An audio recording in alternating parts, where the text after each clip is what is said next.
Aleluia. Glória a Deus. Amém. Vamos orar. Quero convidar você a fechar os seus olhos na presença do Senhor. Comece agradecendo porque Ele te trouxe. Comece agradecendo pelo propósito dEle. Há uma razão para isso. Pai, nós te agradecemos. Porque não há nada que o Senhor faça sem um propósito. Não há nada que o Senhor faça que não traga como resultado o cumprimento da tua boa, perfeita e agradável vontade. Por isso, Deus, nós declaramos que confiamos que se estamos aqui, é porque o Senhor tem algo bom, perfeito e agradável para fazer. E abrimos o nosso coração, Deus, diante de Ti, dizendo: Senhor, vem, fala conosco, revela o Teu coração, ajuda-nos, ó Deus, a quebrar as barreiras, ajuda-nos a quebrar aqueles bloqueios que nós temos na alma, para que, ó Deus, o Teu Espírito Santo possa se revelar e agir de forma livre nessa noite. Deus, nós precisamos de Ti, nós precisamos do Teu agir. Por isso viemos aqui nesse lugar, Senhor, e pedimos, ó Deus, que o Senhor faça aquilo que está no Teu coração. Faz aquilo que o Senhor planejou. Não queremos ser impedimento, não queremos ser barreira. Queremos simplesmente permitir que o Rei assuma o trono. Queremos apenas dizer: Senhor, governe sobre as nossas vidas e nesse lugar. Em nome de Jesus. Aleluia.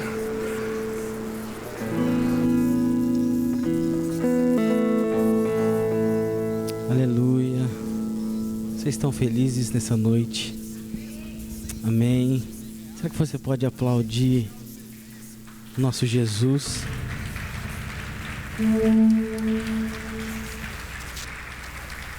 Te entregamos tudo nessa noite, Jesus. Tudo é para a Tua glória. Amém. Vamos adorar o Rei. Amém.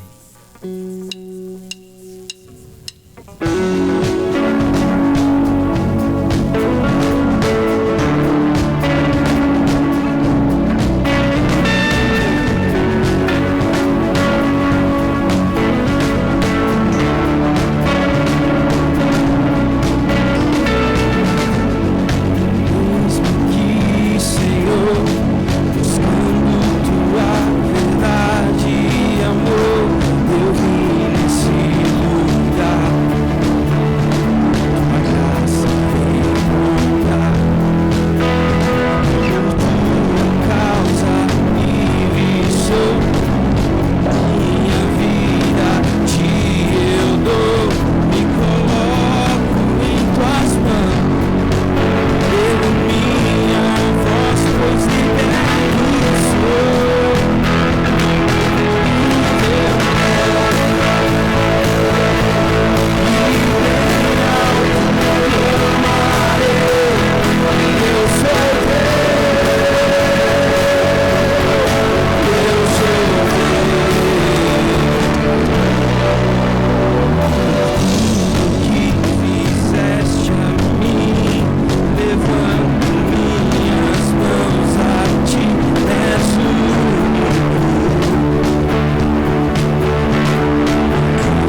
anunciando a volta do Cristo vivo está.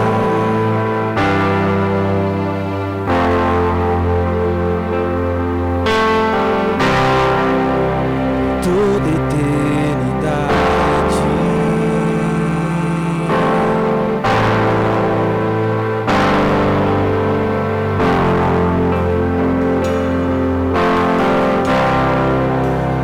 toda eternidade, apenas um refrão.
pois tudo vem de ti, e tu é para ti, tua é a glória.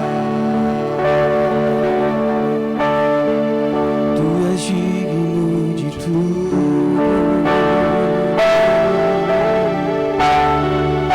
tu és digno de tudo,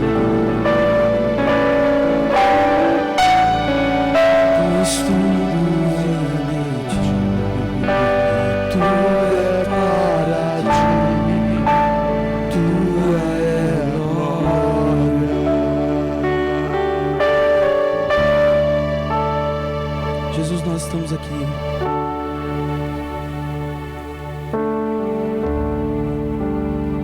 entronizamos teu nome nesse lugar. Nós cremos naquilo que cantamos.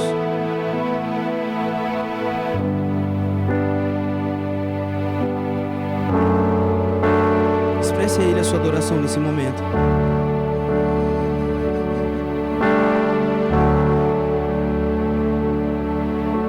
Diga o quanto Ele é digno em sua vida. Diga o quanto Ele é santo. O quanto Ele é perfeito. Vamos lá, igreja. Levante sua voz, vamos. Expresse a Ele a sua adoração nesse momento.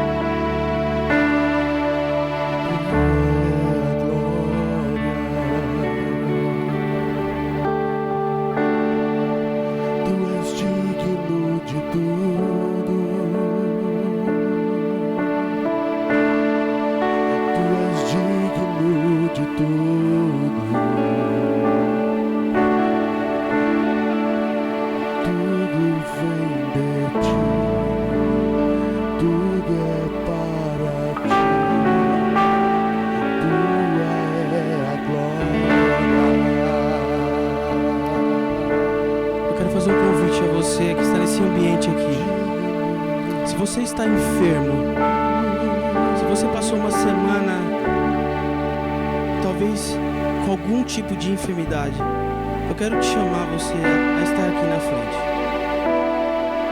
Nós vamos em um momento de adoração, crer naquilo que cantamos, expressar a nossa adoração, a dizer: Tu és digno, Senhor, o Senhor merece a nossa melhor adoração. Nós cremos no Teu poder. Nós cremos no Teu poder. Nós cremos na Tua palavra. Por isso cantamos. Por isso declaramos. Em um ambiente onde a Tua glória está, onde a Tua presença está. Eu profetizo cura nesse ambiente. Eu profetizo cura sobre cada um aqui, ó Deus.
Traz a tua glória.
Jesus.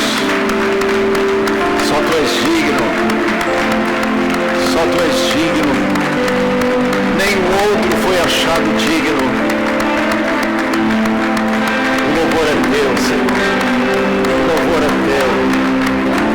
Aleluia. Aleluia. Aleluia. Glória a Deus. Glória a Deus. Podem sentar, queridos. Glória a Deus.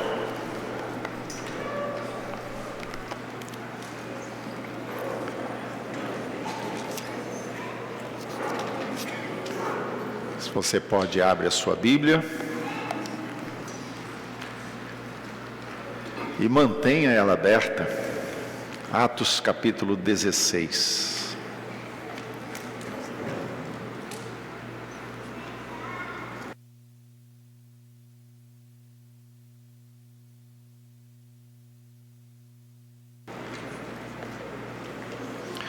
Atos capítulo 16. E aí você mantém a sua Bíblia aberta aí, que a gente vai olhar todo o capítulo.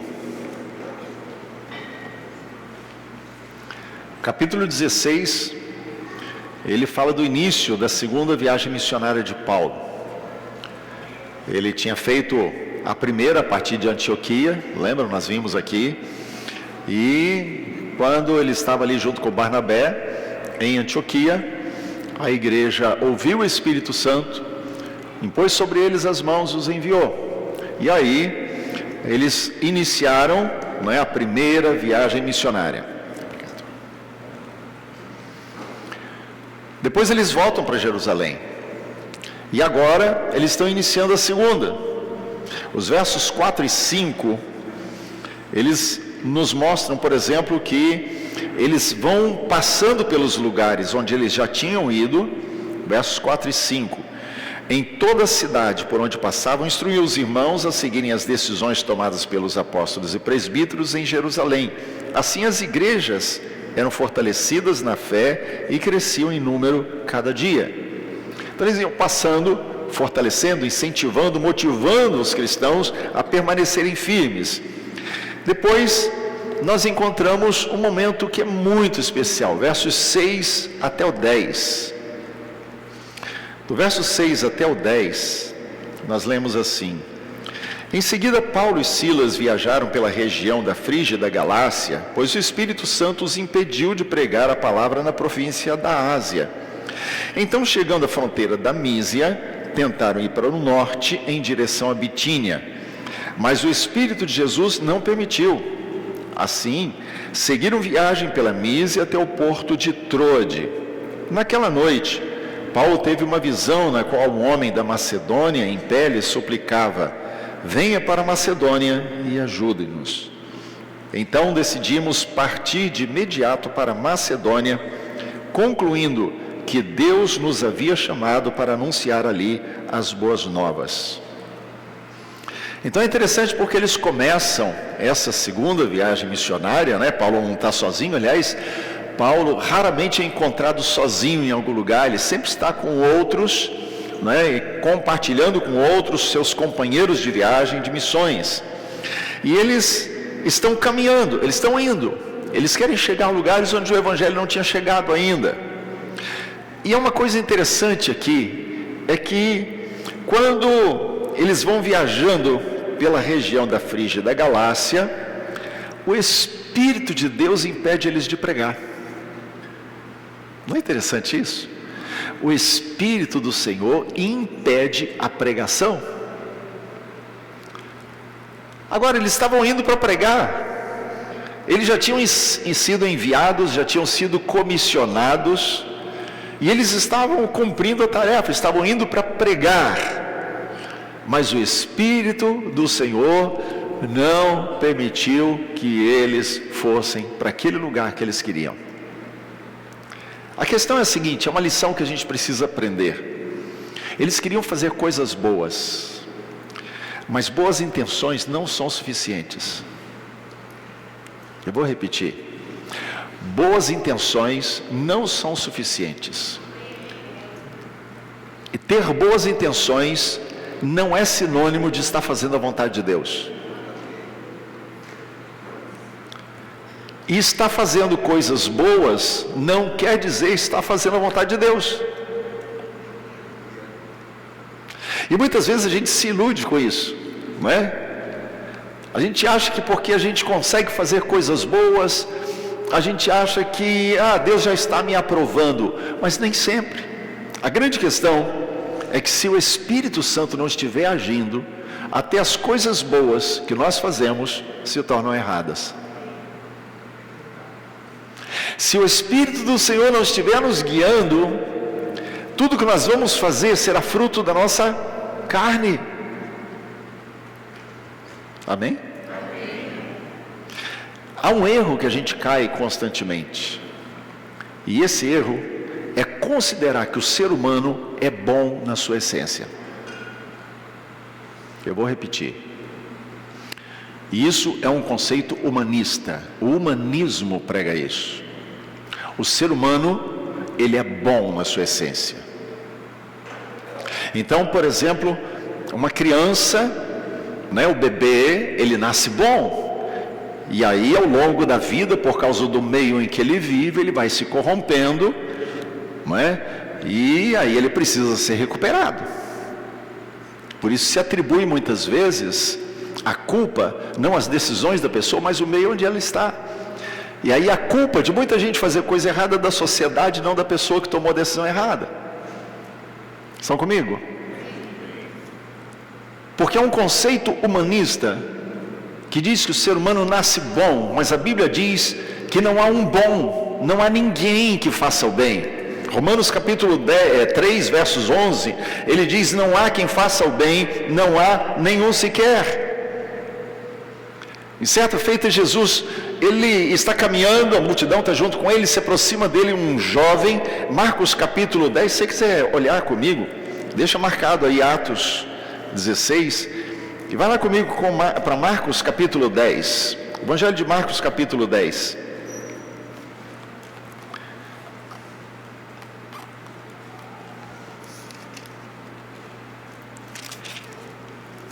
Então Jesus está caminhando, e de repente vem um jovem, se aproxima dele, e diz, verso 17, quando Jesus saía para Jerusalém, um homem veio correndo na sua direção, ajoelhou-se diante dele, veja, fez uma coisa boa, ajoelhou-se diante dele, e perguntou: bom mestre, que devo fazer para herdar a vida eterna? Jesus podia ter ficado quieto, afinal Jesus nunca pecou. Então chamar Jesus de bom seria algo natural. No entanto, a resposta de Jesus ela é reveladora. Verso 18: por que você me chama bom? Perguntou Jesus. Apenas Deus é verdadeiramente bom. Jesus não está desfazendo o que aquele homem disse. Jesus não está contradizendo a declaração dele. Porque Jesus sabe que o ser humano tem um coração mau. Nós nascemos maus. Nós nascemos corrompidos pelo pecado. Essa é a realidade. Porque todos pecaram e destituídos estão da glória de Deus. Então Jesus tinha consciência, obviamente, dessa verdade. O que Jesus está querendo dizer aqui é: ok, você está me chamando de bom, então você está me chamando de Deus, porque só existe um bom e esse é Deus. Amém? Jesus está dizendo para ele: você está me chamando de bom, então você está me chamando de Deus, porque sobre a terra o único bom é Deus. O único que você pode identificar como bom é aquele que criou toda a terra, criou todo o universo. Ele é bom. Por que Jesus fala isso? Porque não há ninguém que faça o bem. Não há um bom sequer. Então esse é um erro que a gente costuma cair, de considerar que as pessoas são boas na essência. Ele teve boas intenções. Querido, se não foi o Espírito de Deus, não existe boas intenções que agrade o coração de Deus. Tudo que nós fizermos será fruto da carne. Por isso nós precisamos ouvir o Espírito. Então, Paulo está aqui, Silas, os outros companheiros, eles estão caminhando, eles querem fazer a vontade de Deus, mas eles precisam ouvir o Espírito de Deus, eles precisam entender qual era a vontade de Deus. Por isso não bastava eles terem boas intenções, vamos fazer a viagem missionária para cá, quando Deus queria que eles fossem para lá. Não adiantaria boas intenções, eles quererem fazer coisas que poderiam agradar o coração de Deus, mas que Deus não estava mandando fazer. Precisamos ouvir o Espírito, receber direção do Espírito, num processo de dependência contínua do Espírito de Deus. Quem esteve aqui no treinamento de intercessão ouviu o apóstolo Maurício, a Naira, a pastora Ruth, falando várias coisas nesse sentido. Até quase que eu fui nele lá e fiz o que o Zéinha fez comigo 3 domingos atrás. Você está pregando minha mensagem? Lembra disso, né? Está pregando minha mensagem, o que eu vou fazer agora, né? Mas ele falou muito sobre isso, né? E uma coisa que ele me fez lembrar ali, né? E algo que às vezes eu falo, os irmãos já devem ter me ouvido, mas eu consigo ouvir a Gisele vindo de longe. Ela não precisa falar nada, mas o toque do andar dela, eu conheço de longe. Às vezes a gente está numa loja, num shopping, num lugar cheio de gente, eu ouço toque, eu sei que ela está chegando. Sabe por quê, gente? Convivência. Eu acostumei. Ela pode pegar o telefone, ligar para mim, mudar a voz, eu sei que é ela. Porque é convivência. Quanto mais nós andamos, mais aprendemos a conhecer, a identificar. Com Deus é a mesma coisa. Quanto mais nós andamos com o Senhor, mais aprendemos a identificar quando é Ele que está direcionando algo, quando Ele está apontando uma direção, quando Ele está falando algo. Nós vamos aprendendo nesse processo de caminhar com Deus. E é processo mesmo, porque é dia após dia. Não vai chegar nenhum momento em que eu e você vamos dizer assim, eu já sei tudo, já conheço e sei identificar plenamente em todos os momentos quando é Deus. Não, sempre a gente vai precisar aprender. Sempre vamos precisar aprender um pouco mais. Agora, a questão então é, como aprendemos a identificar a voz do Espírito? Como nós aprendemos a identificar a voz do Espírito? Na convivência. Paulo e Silas estavam caminhando com os seus companheiros, eles estavam ali e queriam fazer a vontade de Deus, e estavam sensíveis para o Espírito Santo. Eles estavam sensíveis para Deus mudar o que precisasse ser mudado. Então, de repente Deus começa a fechar portas. Eu não sei como isso aconteceu, a Bíblia não diz, o texto não esclarece como foi que aconteceu, mas o fato é que eles perceberam que o Espírito Santo estava dizendo, não vai por aqui, e eles quiseram ir para outro lugar, não vai por aqui, e de repente Deus dá a Paulo a visão. Deus fala. Deixa eu falar algo para você. Deus sempre fala na hora certa.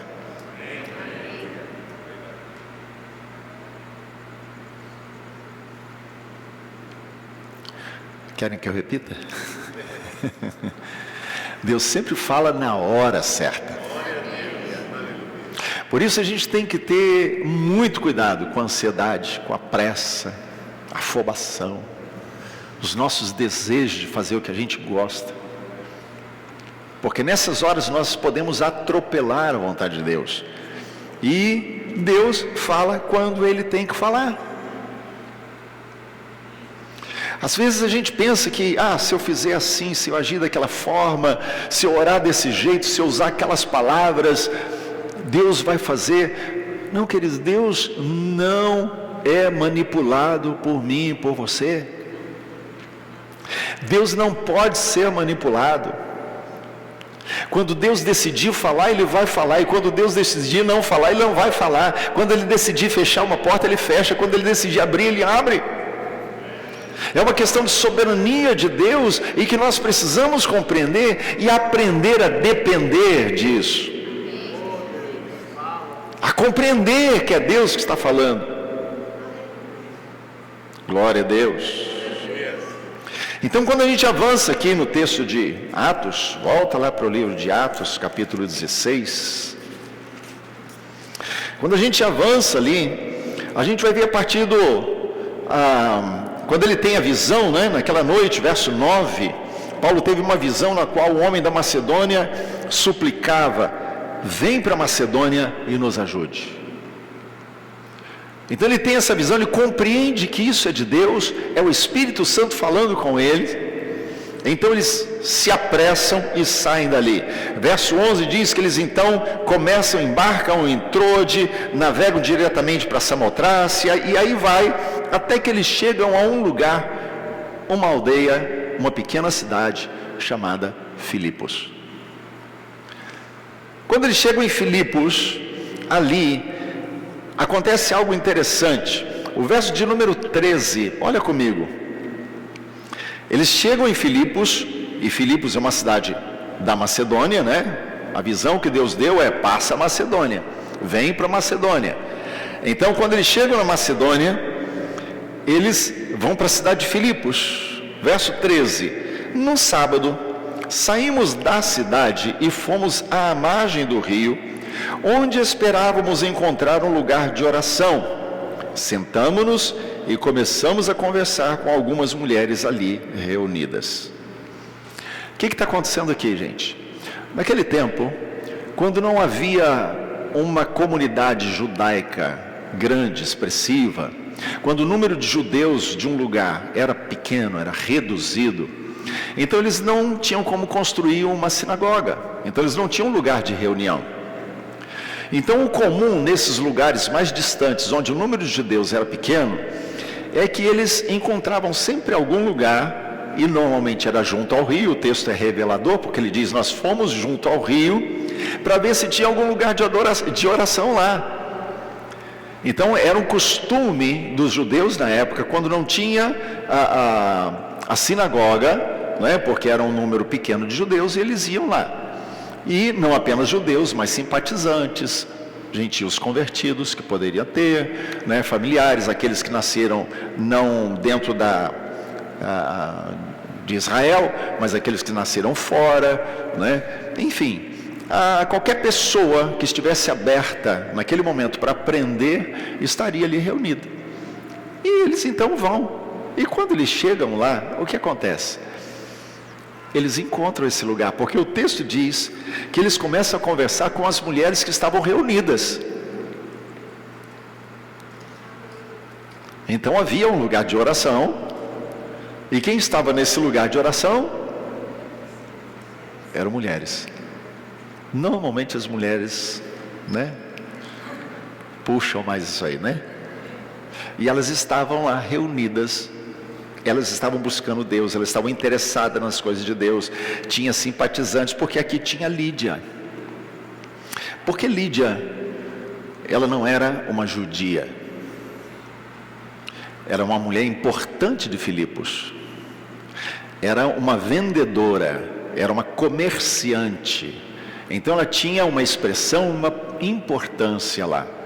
E quando Lídia, ela está ali, e ela ouve tudo que está sendo colocado por eles, ela se interessa tanto, que ela convida Paulo e os demais para irem para a casa dela. Então veja, eles estavam num lugar, e o Espírito de Deus começou a fechar portas.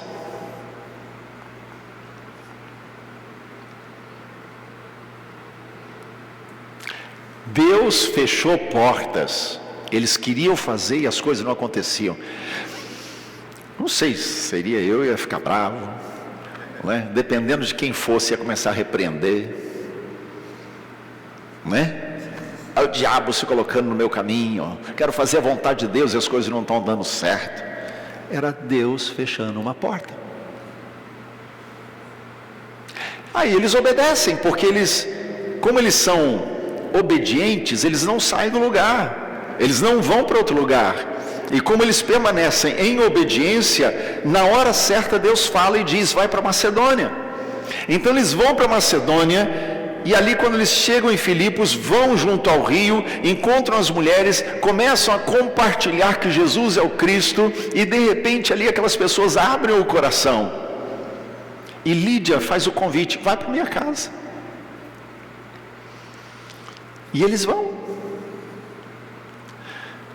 Paulo não tinha noção do que podia acontecer. Quando Paulo teve aquela visão e decidiu com seus companheiros: vamos para Macedônia, ele não tinha noção do que viria, porque nós nunca sabemos o resultado do que vamos fazer em Deus, nunca sabemos o resultado do nosso testemunho. O nosso papel é semear, é ir onde o Espírito Santo mandar, é ir compartilhar com quem precisa. O resultado disso é com Deus. Amém? Por isso nosso papel é semear a palavra de Deus onde Deus mandar a gente semear. Amém? Mas lembrando sempre que o nosso papel é o semear, dar o crescimento é com Deus. Eu e você semeamos a palavra, eu e você cuidamos dela, da semente semeada, e Deus é quem dá o crescimento. 1 Coríntios capítulo 3, verso 7 diz: não importa quem planta ou quem rega, mas sim Deus que faz crescer. Então meu papel, o seu papel, é sermos obedientes ao Espírito Santo, e sendo obedientes ao Espírito, semearmos a palavra quando Deus está mandando a gente semear. Ah, peraí, pastor, mas será que vai ter algum momento em que Deus vai dizer para não semear a palavra? O texto está dizendo que sim. Há momento que ficar quieto é mais sábio do que falar.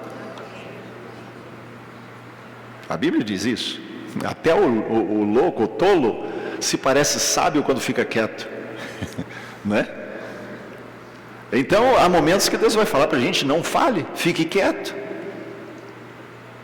E há momentos em que Ele vai dizer: fale, testemunhe. A questão é: quem mandou ficar quieto? Foi o Espírito Santo? Ou foi a vergonha? Foi o medo? Não é? Ah, o Espírito Santo falou para eu falar e testemunhar para aquela pessoa, e aí eu não fiz. Aquele que sabe o que deve fazer e não faz, está pecando. Então nosso papel é testemunhar, é falar, é compartilhar, é dar o nosso testemunho, e saber que quando nós compartilhamos, estamos semeando a palavra, estamos semeando o reino, e quando estamos semeando o reino de Deus e cuidando para que isso aconteça, é Deus quem vai prover o crescimento da semente semeada. Então quando eu olho aqui, eu vejo que essas pessoas, elas chegam em Filipos, e ali encontram um fruto maduro para ser colhido. Lídia. Encontram Lídia naquele lugar. Acho que perdão.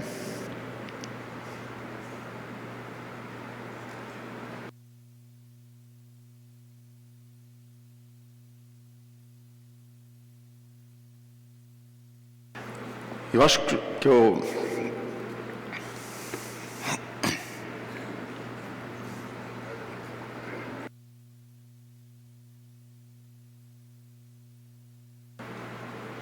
amém, aleluia. Vamos seguir em frente. Eu acho que eu já compartilhei, já usei até essa expressão em algum momento, em algum lugar aqui. Afinal de contas, 35 anos da mesma igreja, né? Tem muita coisa que a gente fala e às vezes depois esquece que já falou, né? Mas eu me sinto um privilegiado, porque na verdade eu tive uma Lídia como mãe, né? O nome dela não é Lídia, é Arlete. Mas eu considero que eu sou um filho de uma Lídia, né? E eu, quando tinha aproximadamente 13 para 14 anos, Meu pai, por causa do trabalho dele, a gente mudava muito, ficava 2, 3 anos numa cidade, já mudava para outra, já mudava para outra, então não parava muito. E quando eu tinha de 13 para 14 anos, nós mudamos para uma cidade pequenininha. E aí imagina, né, bastante tempo. A cidade tinha 3.000 habitantes. Então era menor do que, o quê? Uma quinta parte do Meridota. Né? Então, era uma cidade bem pequenininha. Mas quando nós chegamos naquela cidade, a primeira coisa que minha mãe fez foi procurar uma igreja. Levar os filhos. Meu pai não era crente ainda. E aí, ela queria encaminhar os filhos, foi procurar uma igreja. E descobriu um templo batista que estava fechado. Procurou saber e a chave do templo estava na mão de um homem que nem crente era.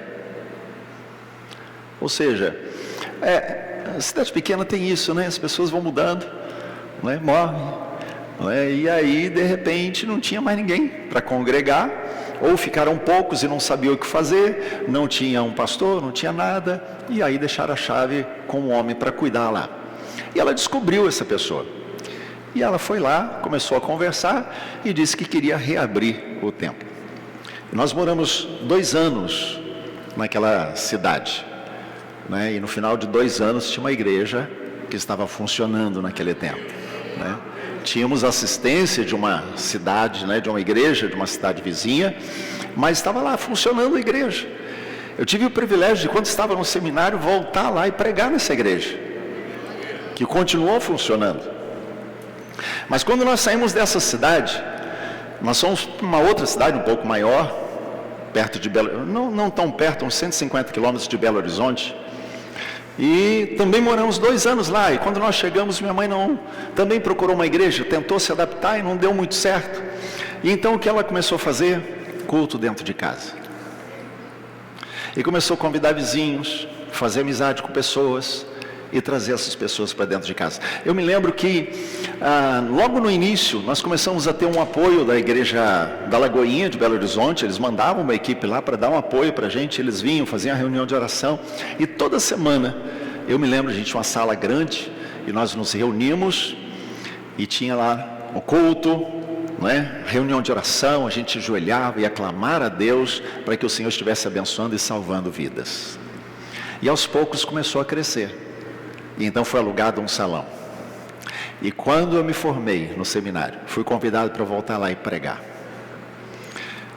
Nesses 2 lugares, o privilégio, a honra que eu tive de voltar naqueles lugares de infância, de adolescência, e poder ver a igreja permanecer, e não apenas permanecer, mas crescer. Por quê? Porque alguém disse: Deus, eu estou aqui.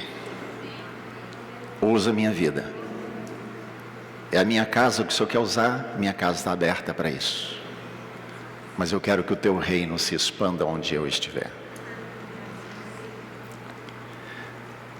Eu posso dizer para vocês, e aí vai um testemunho pessoal, né? Muito de coração, né? Não fui para o seminário por causa disso, mas essas experiências com certeza me marcaram e me inspiram até hoje.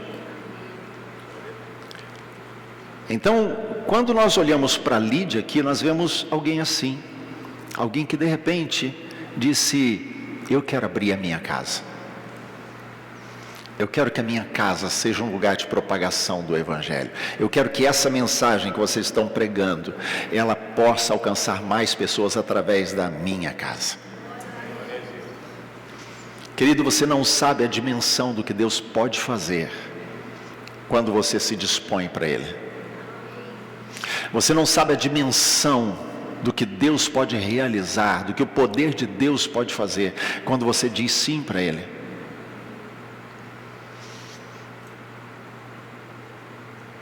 Na casa de Lídia começou uma igreja. E quando você vai para a carta aos Filipenses, é uma das cartas mais amorosas de Paulo. É uma das cartas mais suaves, elogiosas que Paulo escreve. Uma igreja que nasceu numa casa. Paulo não sabia o que ia acontecer, Lídia, ao receber Paulo, não sabia o que viria depois, mas o fato é, há uma fonte pronta para jorrar, e quando eu e você dizemos, Senhor, eu estou aqui, essa fonte que é o Espírito de Deus, começa a jorrar, começa a tocar pessoas, começa a transbordar sobre outras vidas, e é isso que Deus quer fazer. Quando Paulo e Silas, seus companheiros, estão ali em Filipos, as coisas começam a acontecer naturalmente, porque quando eles começam a pregar o Evangelho, de repente uma jovem começa a perseguir e começa a dizer, esses homens são servos do Deus Altíssimo. E Paulo começa a ficar incomodado com aquilo, e ele então tem discernimento. Eu tenho dito discernimento é enxergar, é ver como Deus está vendo. E Paulo, então, em determinado momento, ele olha para aquela moça e ele sabe, ele tem o discernimento, ele compreende, ele vê que não era de Deus, era um espírito maligno. E imediatamente a moça é liberta. Então ela é liberta naquele momento, os versos 16 a 18 vão falar sobre isso, e ele tem esse discernimento.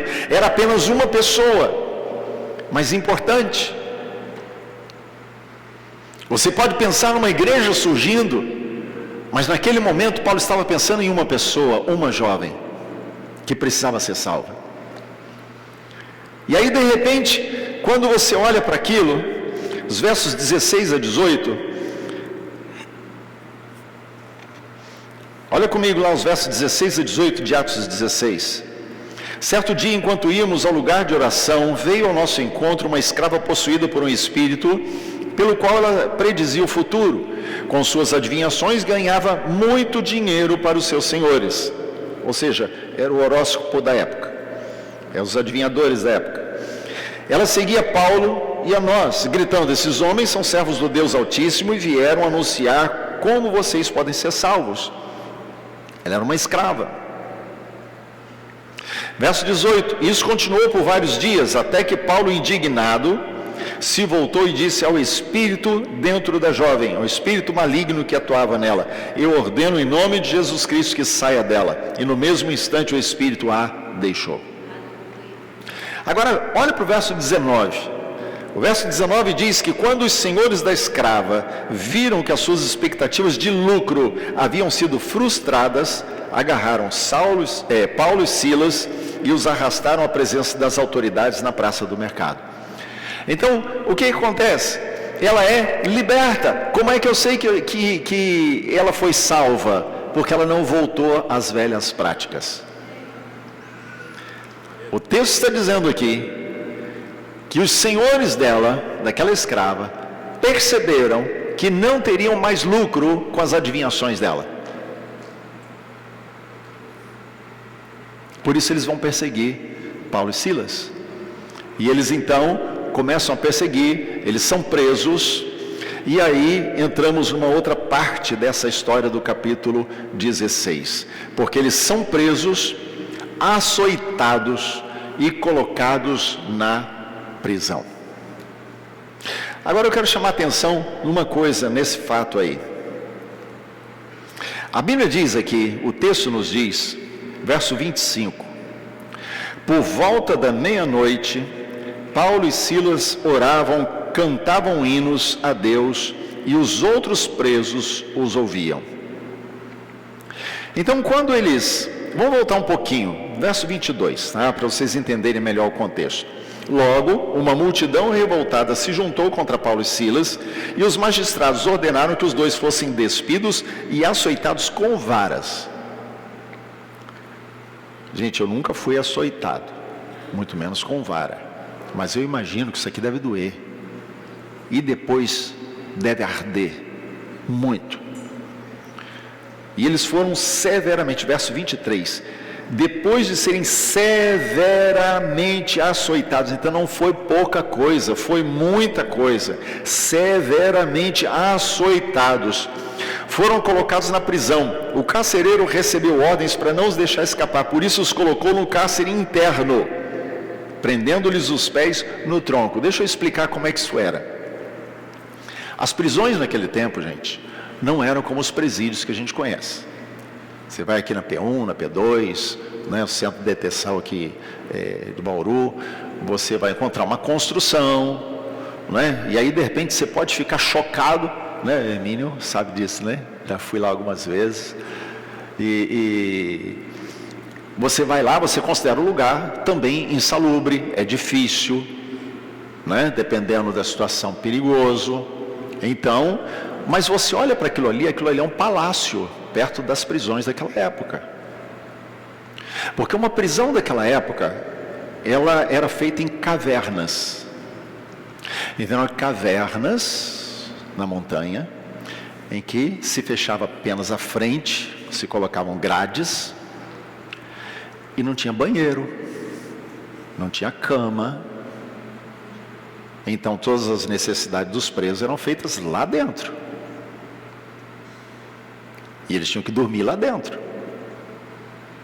Estão me entendendo? Não tinha saidinha para o sol, não é, o tomar sol da manhã, não tinha nada disso.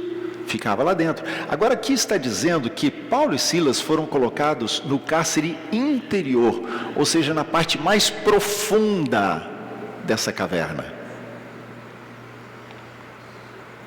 Então eles tinham sido despidos, açoitados severamente com varas. Ninguém tratou essas feridas. Do jeito que eles estavam, foram colocados no mais profundo da caverna. E o que eles faziam? Adoravam. Sabe por que alguém é capaz de adorar numa situação como essa? Porque compreendeu que o propósito vem primeiro.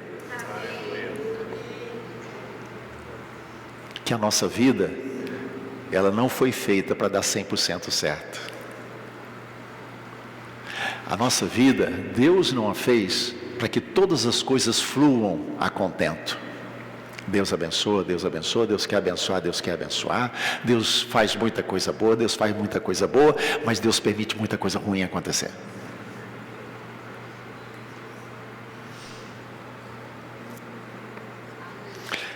Há uma lição, e eu quero que você preste atenção nisso. É uma lição que a gente não gosta, e eu quero que projete ela. Algo ruim pode acontecer conosco, porque Deus quer abençoar outros.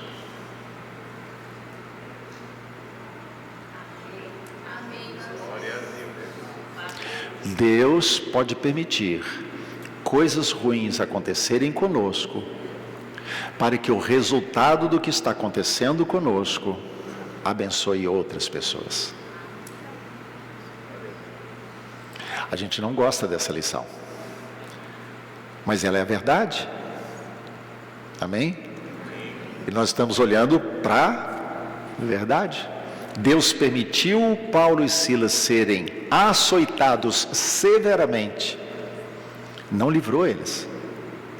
Deus permitiu que eles fossem colocados daquele jeito, na parte mais profunda do cárcere.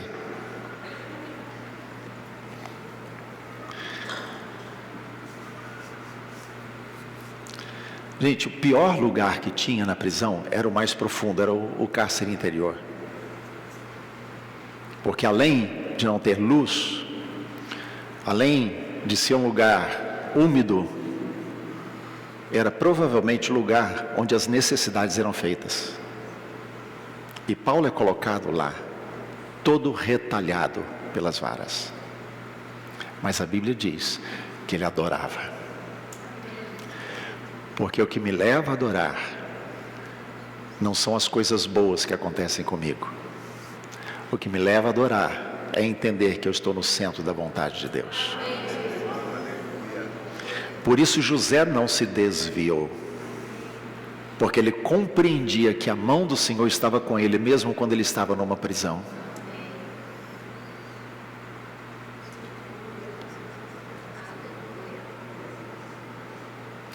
A vida não foi feita para dar 100% certo. O propósito vem primeiro. Por isso, eu já ouvi tantos testemunhos, gente.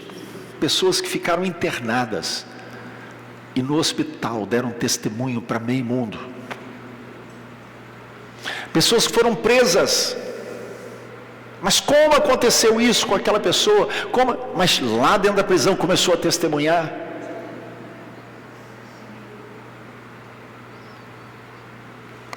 Deus permite muitas vezes situações. Permite que as coisas ruins aconteçam. E nos leva para vivermos o propósito dele. Os versos 29 a 33 de Atos 16, do 29 até o 33. Aliás, voltando um pouquinho, Verso 25, eu tinha lido 25 aí, vamos pegar do 25. Por volta da meia-noite, Paulo e Silas oravam e cantavam hinos a Deus, e os outros presos ouviam. De repente veio um forte terremoto, e até os alicerces da prisão foram sacudidos. No mesmo instante, todas as portas se abriram, as correntes de todos os presos se soltaram. Lembra, ele estava não apenas na parte pior da prisão, mas ele estava também preso a um tronco.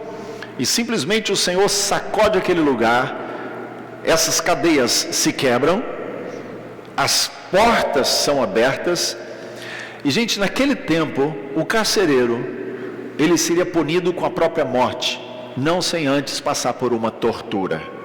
Ou seja, ele seria torturado e morto por ter deixado os prisioneiros fugir. Então, quando ele percebe o que está acontecendo, ele entra em pânico, o carcereiro. Verso 27. Quando o carcereiro acordou, viu as portas da prisão escancaradas. Imaginando que os prisioneiros haviam escapado, puxou a espada para se matar. Ou seja, o sofrimento seria menor. Morrer, ele ia morrer de qualquer jeito. Então ele quer o sofrimento menor, vai se matar. Paulo, porém, gritou: não se mate, estamos todos aqui. Então o carcereiro pega a lanterna, pega uma lamparina e leva a luz para dentro do cárcere. E ali ele olha, tremendo de medo, e ele se prostra diante de Paulo e Silas. Ele os leva para fora e pergunta: senhores, que devo fazer para ser salvo? Que devo fazer para ser salvo? E então, verso 31, eles responderam. Quem respondeu? Paulo e Silas. Creia no Senhor Jesus, e você e sua família serão salvos. Deixa eu voltar no ponto anterior. Se Paulo e Silas não tivessem sido presos, o carcereiro e a família dele não teriam sido salvos. Então foi necessário que eles fossem presos, passassem por tudo aquilo, e então Deus alcançasse aquela família.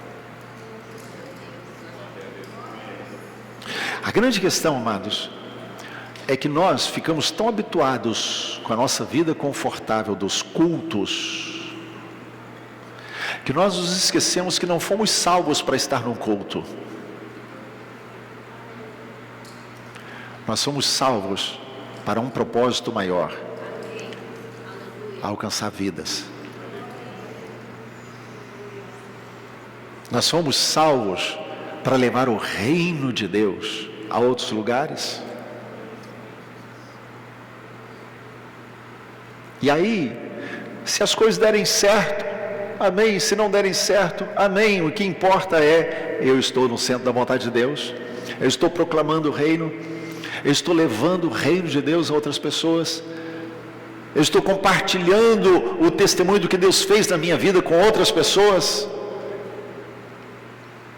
Se olhamos para o capítulo 16, nós vemos aqui em duas situações, ou seja, exceto a jovem, e aí nós não sabemos, mas ela era uma escrava, então provavelmente ela não teria como levar Paulo e Silas para dentro de casa, principalmente porque Paulo e Silas eram responsáveis pelo prejuízo financeiro dos senhores dela. Mas quando nós olhamos para Lídia e olhamos para o carcereiro, nós vemos duas casas abertas. Duas casas abertas para o Evangelho prosperar. Querido, se o propósito vem primeiro, então eu estou aberto. Se o propósito vem primeiro, a minha casa está aberta. Se o propósito vem primeiro, a vontade de Deus é soberana. O que mais importa é seguir o Espírito. O que mais importa é obedecer ao Espírito Santo de Deus. Amado, a fonte quer jorrar. E Jesus deixou claro, a fonte é o Espírito Santo. A fonte quer jorrar, mas não é você que escolhe onde ela vai jorrar. Eu vou repetir. A fonte, o Espírito de Deus que já habita em você, quer jorrar. Mas não é você que define, é Ele quem define. Tudo que você faz é se dispor para Ele, para que Ele possa tocar outras pessoas, tocar outras vidas através de você. Essa fonte quer tirar você da zona de conforto. Essa fonte quer tirar você da zona de conforto. O que é a zona de conforto? É onde eu me sinto bem, né? Estou confortável, vir aos cultos no domingo, ficar satisfeito. Durante a semana eu posso ir para a aula, posso ir para o trabalho, eu posso estar no meio da minha vizinhança e está tudo bem, e passo a semana, volto no domingo, participo do culto, está tudo muito confortável. Mas o Espírito Santo quer tirar você da zona de conforto. Ele quer que você saia do seu lugar. Ele quer que você comece a olhar para fora de você, comece a perceber que Ele pode fazer muito mais do que aquilo que você imagina. Você foi criado para permitir a fonte jorrar. Você foi criado para permitir a fonte jorrar. Você não está nesse mundo por acaso. Você não está aqui por acaso. Deus te criou com um propósito. E o propósito foi criado antes de você. Amém? Vamos ficar de pé.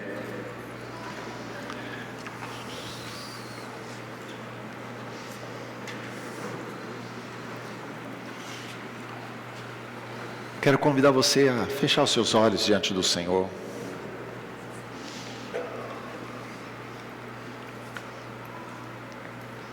Feche os teus olhos diante dEle.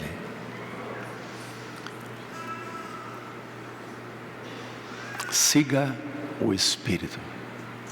Siga o Espírito.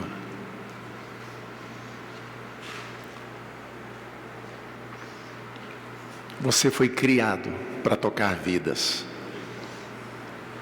Você foi criado para ser um canal de manifestação do reino de Deus.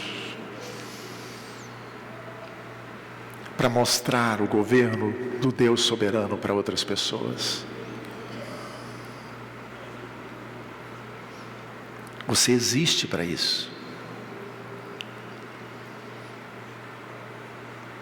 Deus criou essas boas obras antes de nos criar, para que eu e você pudéssemos andar nelas.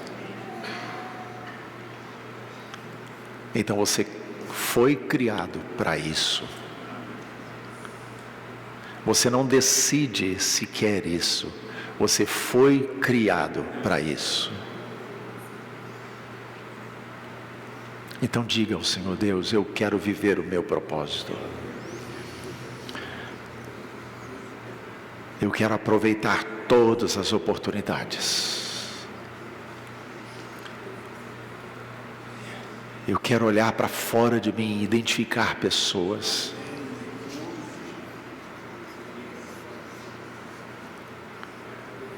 Eu quero ver a tua fonte jorrar através da minha vida.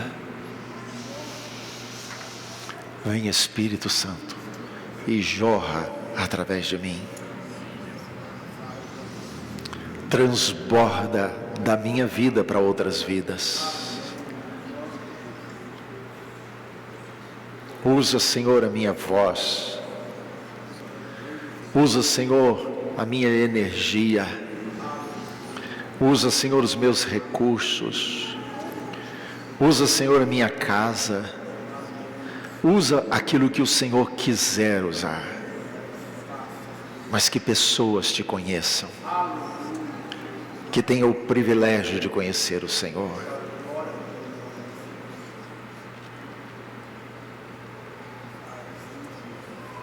Oh Espírito Santo de Deus, como nós precisamos do Senhor. Como nós precisamos do Senhor, do Teu agir. Como precisamos da Tua capacitação. Que venha a Tua graça sobre nós. Graça capacitadora, Senhor. Deus, nós reconhecemos que quando nós fazemos as coisas, mesmo coisas boas, mas quando fazemos sem a Tua presença, não vale nada. Por isso, Deus, nós queremos fazer, guiados por Ti, direcionados por Ti. Queremos ter, ó Deus, aquela sensibilidade que Paulo e Silas demonstraram ali, que não decidiram fazer nada até que o Senhor falou.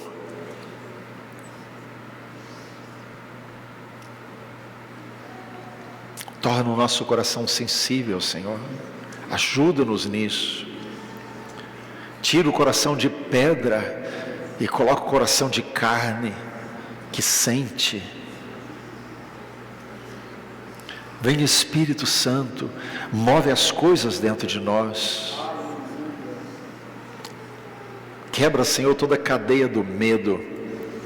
Quebra toda a cadeia da vergonha. Desfaz, ó Deus, todo embaraço que nos impede, Senhor, de correr essa carreira. Deus, eu peço que o Senhor faça isso,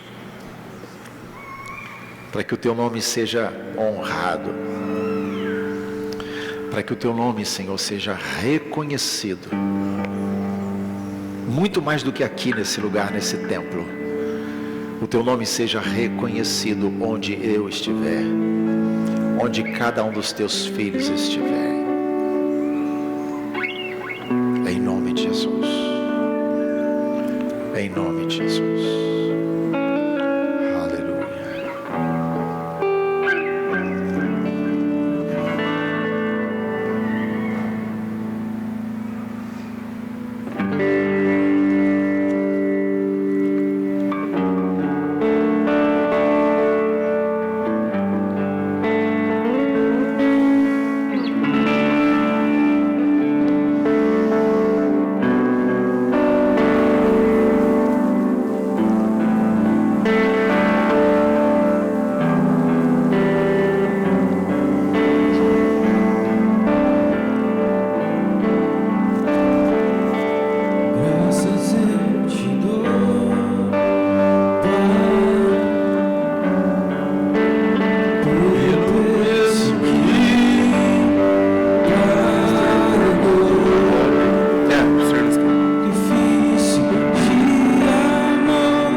coração. Repete comigo assim: Espírito Santo, eu quero seguir as tuas orientações. Eu quero abrir mão de tudo aquilo que nasce na minha carne, na minha vontade, nos meus planos.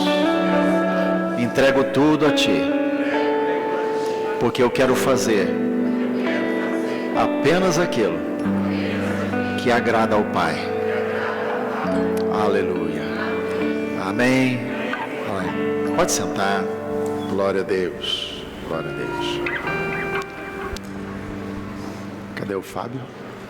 Fabinho? Ah, está lá atrás. Pode vir. Traz o Pedro.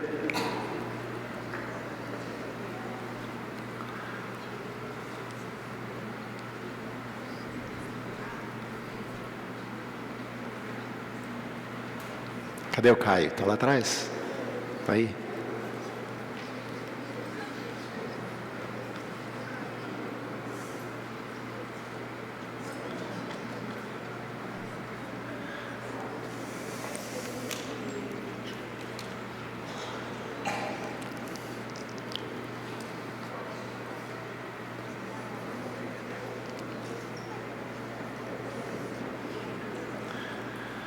Glória a Deus.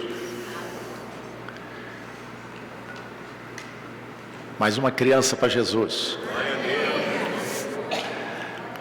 Mais uma pessoa, né, com propósito. Glória a Deus. Que bom, viu? Estava esperando esse dia. Glória a Deus. Não tem muito tempo, a gente orou pelo Caio, né? E agora vamos orar pelo Pedro. Eu vou pedir vocês para estenderem as mãos. Vamos consagrar ele ao Senhor. Queridos, eu acho tão especial esse momento, porque Jesus declara que dessas crianças é o reino. A pureza, a simplicidade de uma criança, né? E os pais chegarem aqui e entregarem os seus filhos ao Senhor. Isso é essencial. Eu creio que algo no mundo espiritual é feito. Uma marca é feita. Mas o diabo não pode tirar. Amém? Por isso nós cremos nesse momento como algo muito especial. Amém? Estenda suas mãos então, vamos orar. Pai, nesse momento nós queremos te agradecer pela vida do Pedro. Agradecer, Deus, porque o Senhor o criou. É pela tua graça, pela tua bondade que ele veio à existência. Obrigado pelos seus pais, ó Deus. Obrigado pelo Caio. Obrigado, Deus, por essa família. No contexto dessa família é que ele veio. E nós cremos, ó Deus, que o Senhor não faz nada por acaso. O Senhor permitiu que ele nascesse dentro dessa família. Porque, ó Deus, é através dessas características dessa família que o Senhor quer cumprir um propósito muito específico na vida dele. Por isso nós queremos abençoar a vida do Pedro. Queremos abençoá-lo, ó Deus, para que ele tenha saúde, para que ele cresça, para que ele tenha, ó Deus, as condições necessárias, emocionais, físicas, materiais e principalmente espirituais, para viver, ó Deus, intensamente o teu propósito, o motivo pelo qual ele foi gerado e nasceu.